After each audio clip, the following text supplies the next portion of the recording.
So I'm going to try and address a question that I get a lot. Not because I feel the need to defend myself, it's just more that, well, I don't really know how to finish that sentence.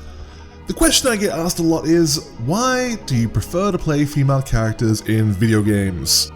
It's an interesting question to me, largely because I feel like I shouldn't need to explain it.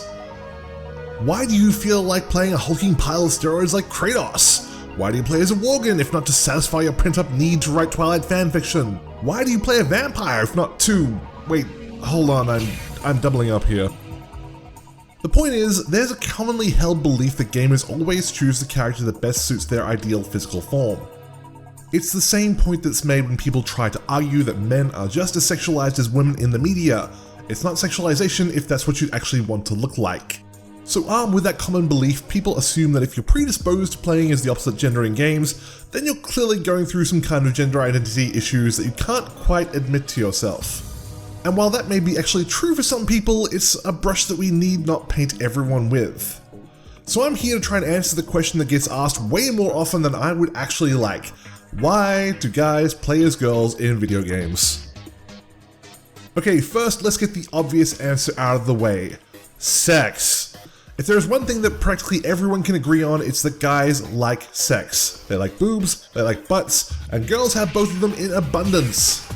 And given the gaming industry's history of giving girls a bikini and calling it chainmail, that is a great incentive for guys who want to see some polygonal skin without having to play a dating simulator. Now, is this response shallow? Absolutely. Is it wrong? Probably.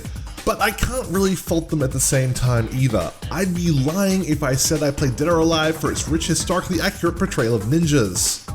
Now, the second reason is, sometimes you want to see the world from a different perspective.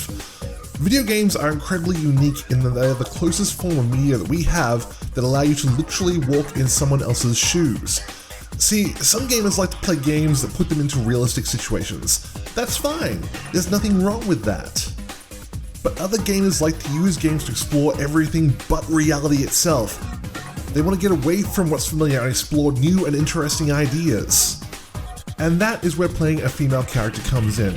It's a whole new experience that you're inherently unprepared for. It's new, it's exciting, it's different, and more importantly, it gives guys an outlet to express concepts that are commonly frowned upon in society, like, I don't know, feelings!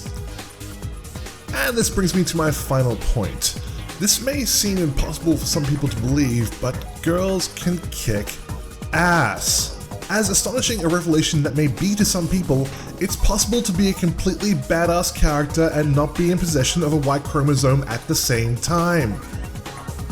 I love Jury because she's completely ruthless. I love Cassie Cage because she's a smartass. I love Lara Croft because, but wait, no, I love Lara Croft because she is strong and independent. Point is, being a character who can kick ass, look cool and sexy at the same time, is not and never should be the domain of exclusively male characters. Females are not in games to be rescued solely by Mario or the dudes from Final Fight. So there you have it, my reasons why guys can and should play girls in video games. They're sexy, they're cool, and more importantly, they're just as good as the dudes they're being compared to. So remember, the next time someone asks you why you're playing a female character, why don't you show them how to fight like a girl? That's it for me now, guys. I'm Red Gambit, and I will see you guys very soon.